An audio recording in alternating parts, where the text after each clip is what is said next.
how's it going out there today? Well, we just finished the Let's Play of the 2016 Ursa Major winning video game called Major Minor. So, it's a particularly long one, but if you want to watch the entire streaming process and sort of my real-time reactions to the game, you can click on that card right there to go to the playlist.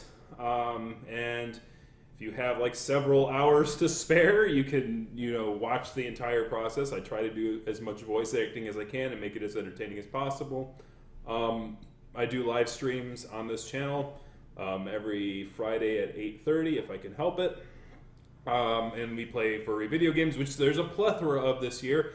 But this one was from last year. This one was last year's Ursa Major winning game. So I thought it'd be a good time to sort of review and condense my thoughts and feelings of this game into one review.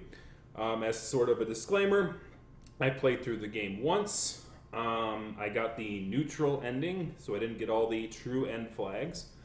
I did consume and watch what the real ending sort of gives you, because I didn't, as a sort of a thing, is I didn't feel like playing through the entire 10 hours to find out the true ending. And so I wanted to know what would have happened if I did do the true ending, but without having to replay the entire. I'd say it's a good 10 or 11 hour game if you're playing it fast. With my, sometimes I will ramble during the screen time, and it took about 10 approximately 2 hour things. So basically it took me 20 hours to get from the one end of the game to the other end of the game. The game, so since there's multiple endings and the game kind of expects you to replay things, that's kind of long for a game that expects you to replay a game. A recent visual novel that came out recently called Angels with Scaly Wings also expected you to replay the elements. Actually, it was needed. You needed to replay the game multiple times in order to see the true ending. They added mechanics which would allow you to skip scenes which you have no agency over. Basically, as soon as you read through all the dialogue, you can skip a scene and do that. I don't think there's any way you could do that in this game in particular. If there is, it's not announced to the player. But having something like that in whatever future projects that you utilize would be very useful if replayability is expected.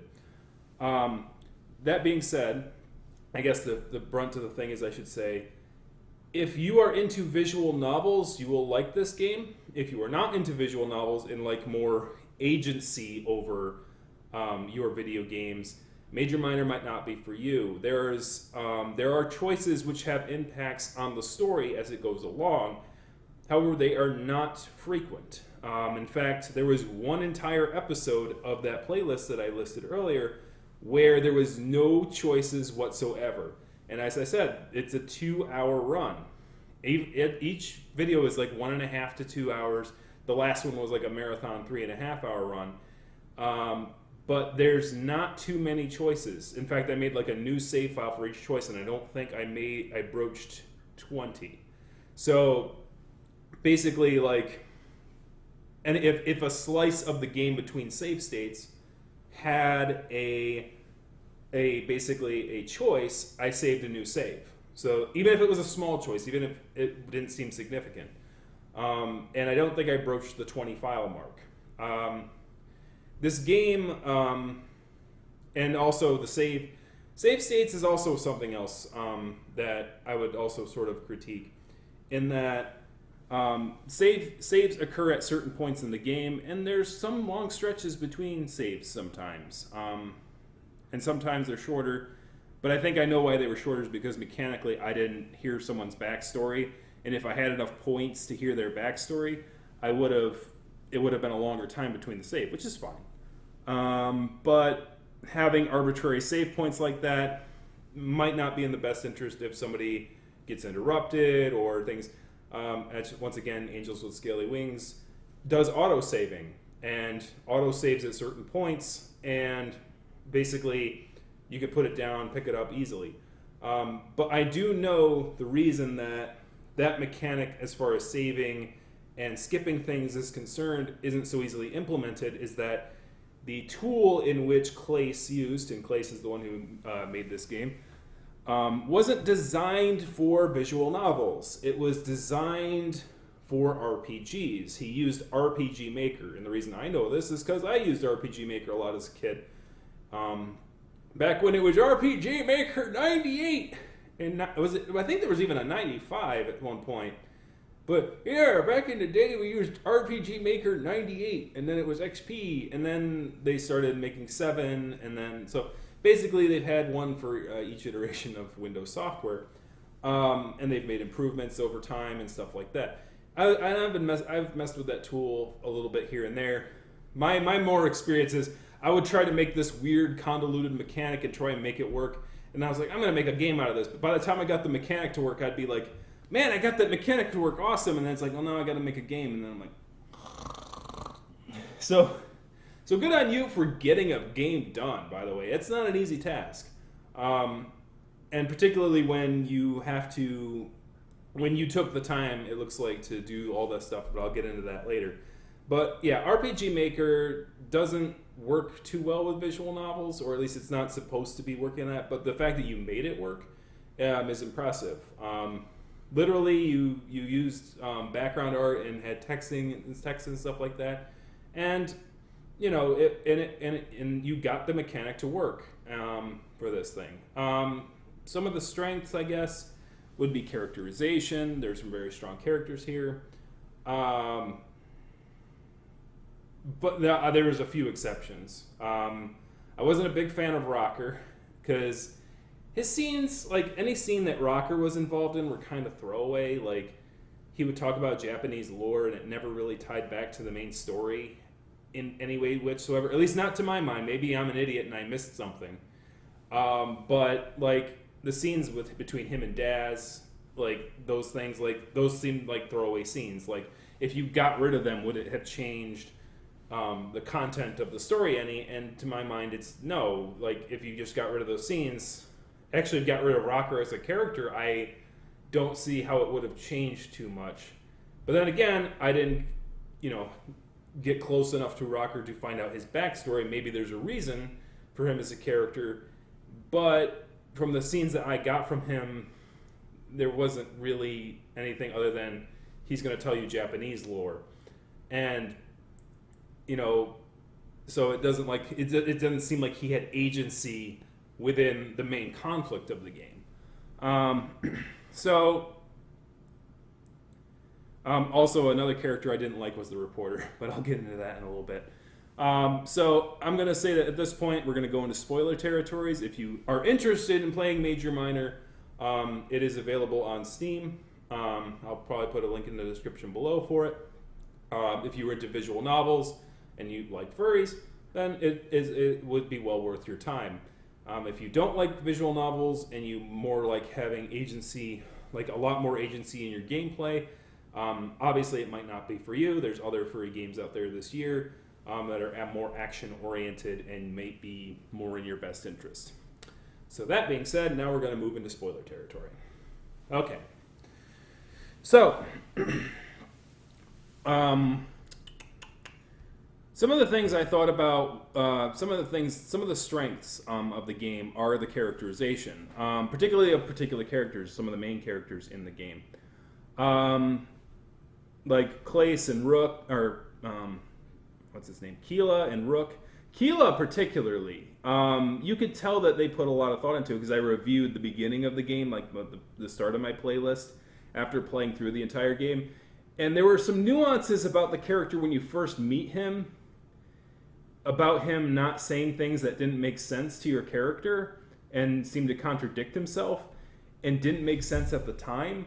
But later on in the story, you realize, like, after I played through the rest of the game and then went back to watch that first video, I realized, like, oh, so they had this plan for this character this whole time. This backstory was there. It's not like they just made the first part of the story and then just did that, which is cool, because that means that the character had an arc to begin with. And by the way, since I said this is a spoiler one, Keela ends up being somebody else. Like, he took somebody else's identity. And the interesting thing is that Keela is his persona name and Eddie is his real name. So that seems kind of weird, so let me back up a little bit. Every furry character in this game is tied with is tied with a real world persona of some description.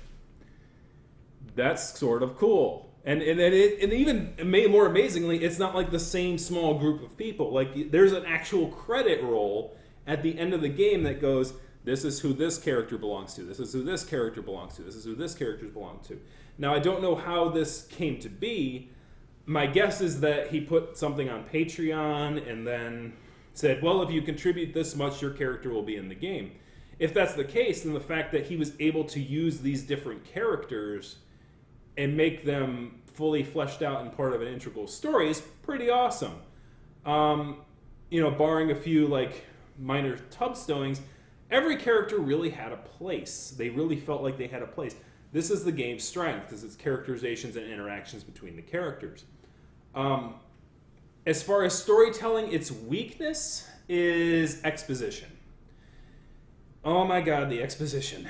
Now, to be fair, when I was like 25, I didn't know what exposition was. And I put my novel, like one of my first like little novellas into, like, I'm a writer myself. I put the novella in to, be considered by one of the furry publishers, and they said, like, there's too much exposition. And I'm like, what the hell is exposition? Like, I wasn't taught that thing in school, but I read about it, and, through watching videos on the Nostalgia Critic, you learn it's like, oh, this is what exposition is. It's like an unnatural feeding of information. Or it just leads to this. So the worst of the worst offenders of this is during the game, a conflict sort of arises where it's basically this game of life versus death between siblings. And this one's called Archon and the other one's called Max. So this is spoiler territory. So this conflict is the story. Like, this is the thing you're invested in. You're invested in these two siblings vying it out. One is trying to protect people from being murdered. The other ones are the murderers. In that game, in that context, of these two trying to chess battle it out, you're in the thick of it because you're part of that thing too. You're in that particular scenario with these two.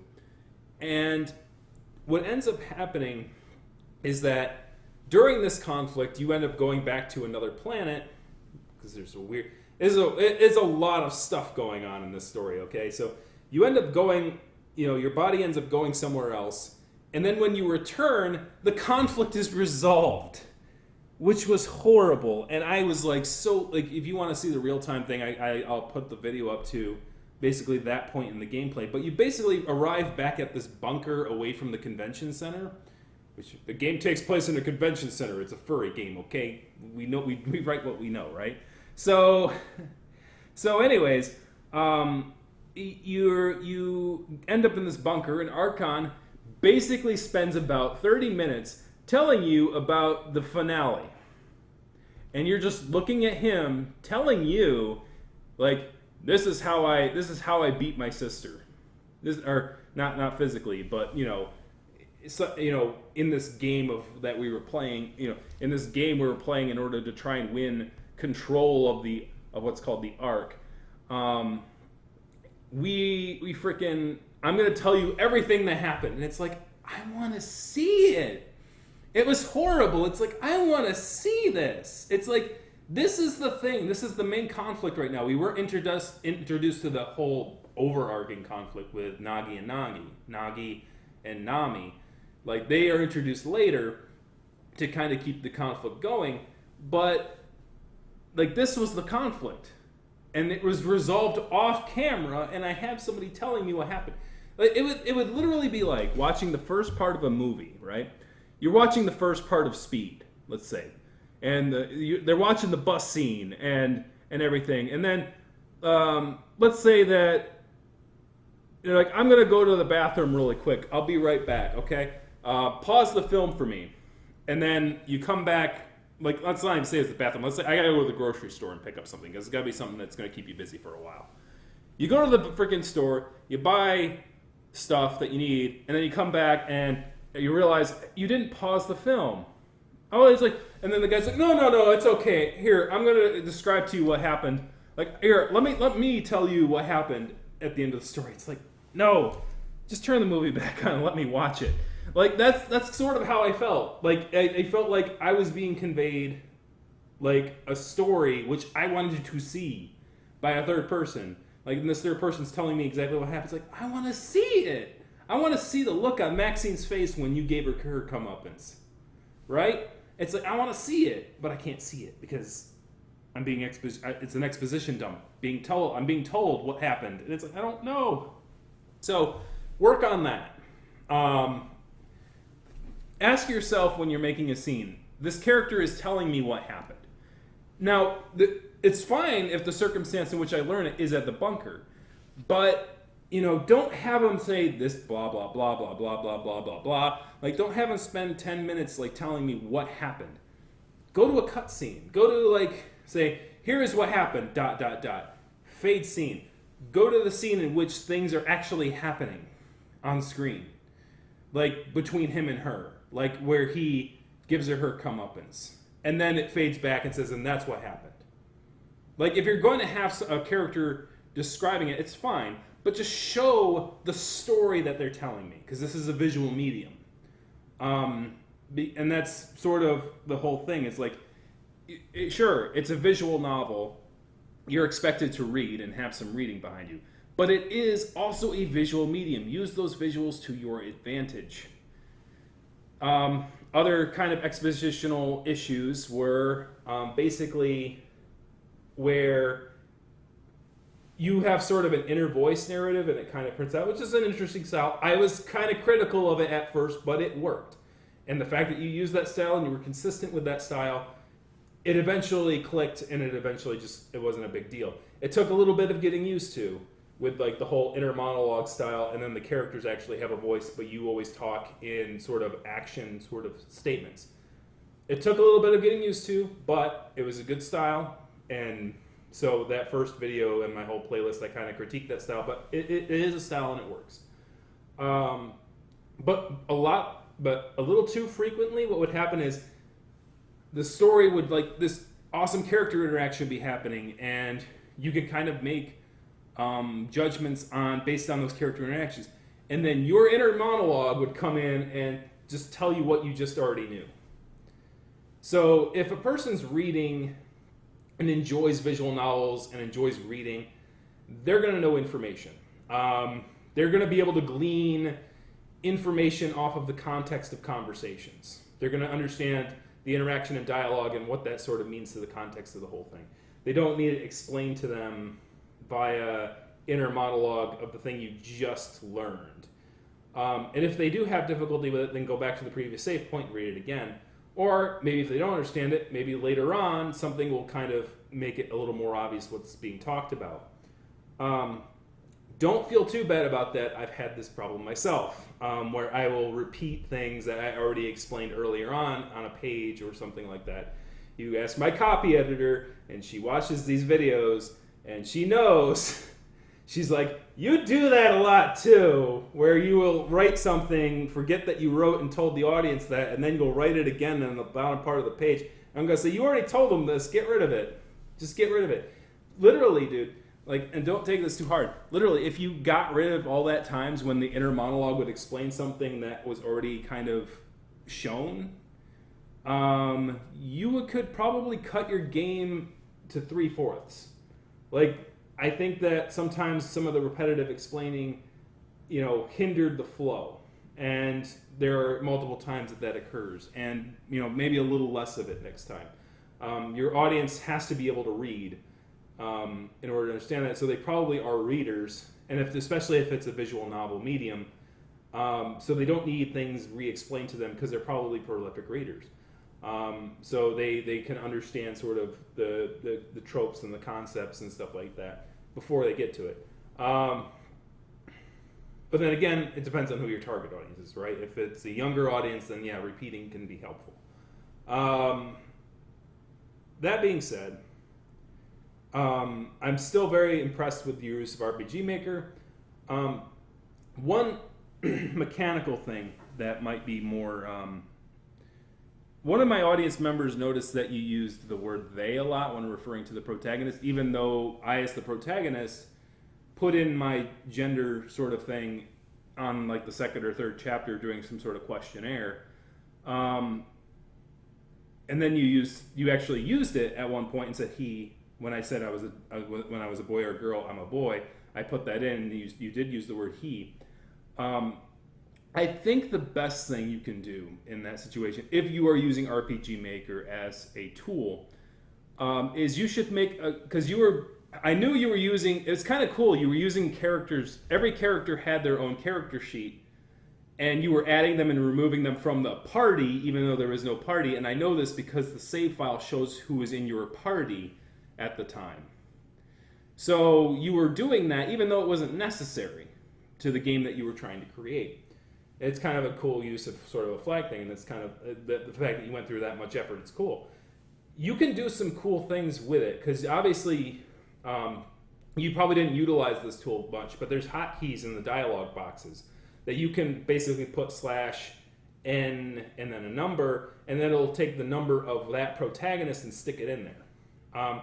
So when we're learning about Keela versus Eddie, if a flag is turned so that I know that Eddie is not Keela, and I know that Keela is not Eddie, you can literally flip that flag around, and you probably did. But you can do that later on in the game, too. Because at the end of the neutral end, Eddie's name turned back to Keela. Obviously, I'm speaking in a way that obviously the person who made the game would understand a little bit more. Someone who's played it more intimately would understand what I'm talking about. Eddie, like the juxtaposition between the good ending and the bad ending should really be based upon Eddie. If my relationship with Eddie is positive, then I should know that they're Eddie at the end of the neutral end. If it's not good, then obviously I wouldn't know they're Eddie, and they can keep the word Keela. But it also juxtaposes it with the actual good ending where Keela is reborn and revived because you basically brought back everyone who was killed during the events, even before the events. And so Keela is actually Keela in that case, whereas Eddie in the neutral end. So you can kind of juxtaposition it that way by remembering to use the tools at your disposal. That being said, on top of that, you can use that very same tool to make gender prepositions. You can make 3 characters, each with its own gender preposition. Him, his, him, right? He, his, him. Those are 3 characters that you can literally say, hey, put in your own prepositions. And you could replace the names of those heroes that aren't really heroes and then use the / him, his, or he, wherever you need to use those prepositional words in your dialog box, and literally have someone create their own prepositions. You can do something like that. And you can even make them make their own ones if they wanted to, if you want to go really crazy. But you could also just do it with whatever standard pick list ones you wanted to use, and rename those heroes who are not used to those prepositions, and then stick those prepositional phrases in the dialogue naturally without having to use a dialogue branch. Because my fear is that you were using dialogue branches saying, is he a he, is he a she, here's the entire sentence with the one preposition or word replaced. I don't know whether or not you did that or not, because I don't know the background. But if that is the case, and because that's the reason I think that you didn't utilize the prepositions more and have that that name replacement have more impact on the story, is because you didn't know you could do that. But you could do that. As I said, I've worked with RPG Maker. I do weird things with it. But so that's a little tool that you could use as well. Overall, one of the characters I really didn't like was the reporter one. Obviously, I'm sort of biased, but if you watch my playthrough of them, you'll see my raggings on the reporter. Also, as far as characterization goes, one other issue was the dialogue. I think with the tool of RPG Maker, I think you held the dialogue back a little bit. Oftentimes I would notice that you would have 3 sentences, like the dialogue box can fit 3 lines, and you would have each sentence be its own, each line be its own sentence. And I feel like that restricted you. And it kind of restricted the characters a little bit. You still managed to make the characters come out where I could get a voice for each of them and kind of make them make sense and sort of have their own personalities, which is great. Even within that limitation, you were able to do that.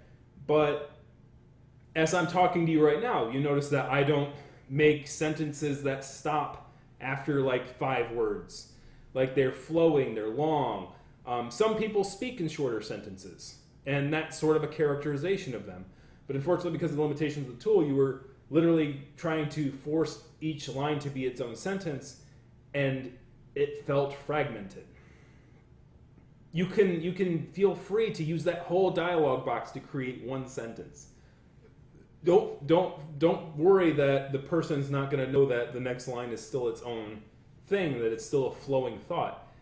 There was literally one episode of my recordings where I saw that so often that the one time you didn't do that and you went, I broke this line and I went to the next line and I continued writing, I was like, oh my gosh, you broke the line rule. It was awesome. And it's like, do that more. Like, make it so that there are flowing characters and that there are flowing speeches and that it's not like sentence, sentence, sentence, sentence, sentence, sentence. Make it sentence. Obviously, you want to try and end a sentence before the dialogue box ends, and that's a limiting factor of RPG Maker. By the way, if you can find a tool other than RPG Maker that's more made for visual novels, talk with other furry makers. Talk with the guy who did, what's it called? Angels with Scaly Wings. Figure out what tool he used, because his tool seemed to be more utilized and more friendly for the thing. You might be doing this already. Like, I didn't do research on, I know you're working on a secondary project. I don't know whether or not you're utilizing a tool other than RPG Maker at this point. If you are, it'd probably be in your best interest, because there are limiting factors to RPG Maker, obviously, for a visual novel. But yeah, figure out what kind of tool you can use that's more natural for an RPG or for our visual novel. And that might do you even better than just knowing how to use it. Just utilizing the RPG Maker in a different way.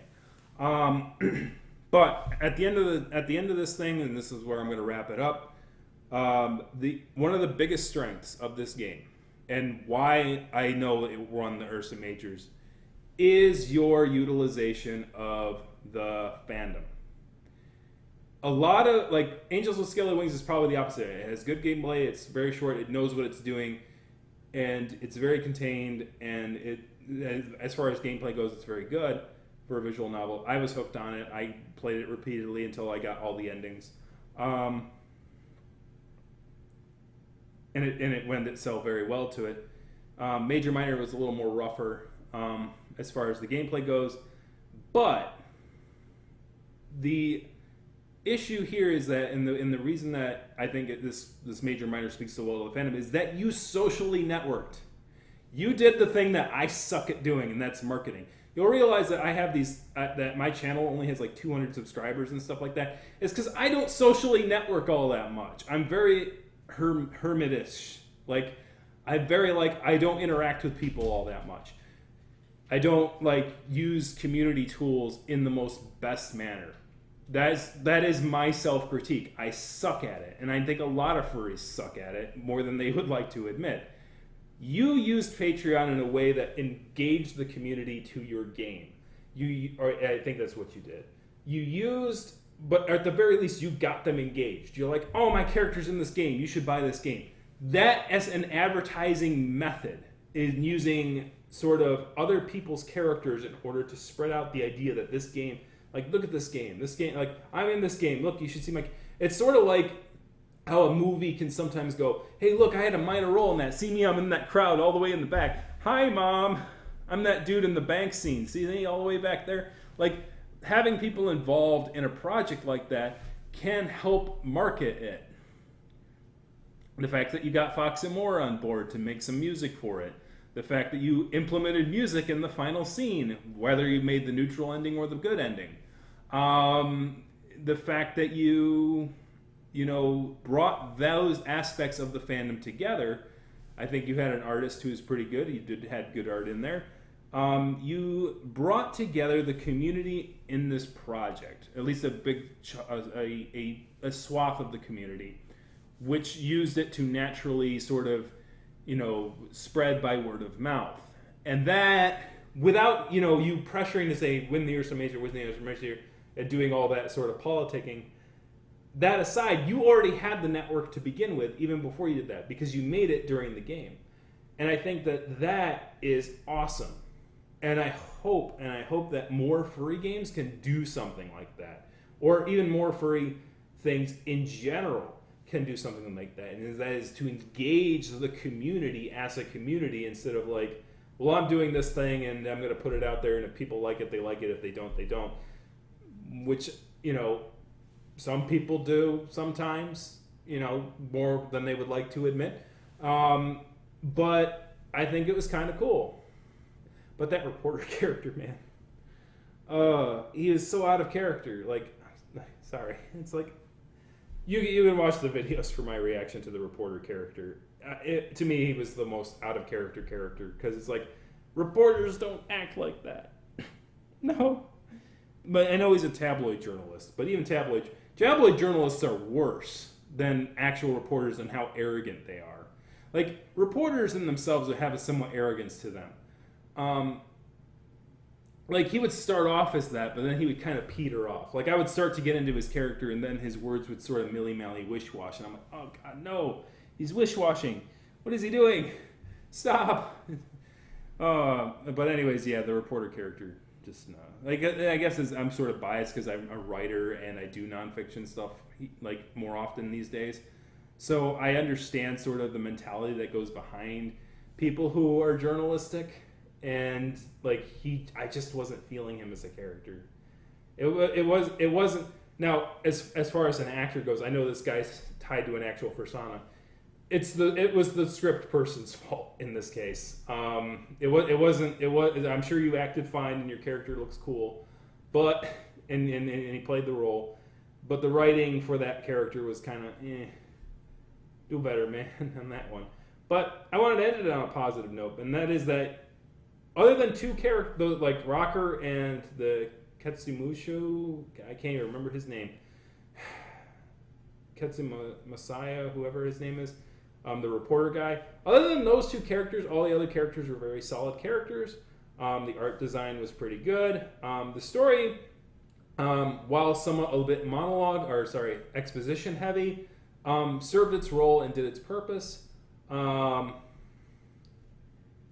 And I do look forward to playing your next one. I do look forward to seeing where you improved, and the things like that. Don't let whatever drama thing happened with your sale things get dinged down. I didn't even read fully into that because obviously you seem to have corrected the drama issue or whatever it was.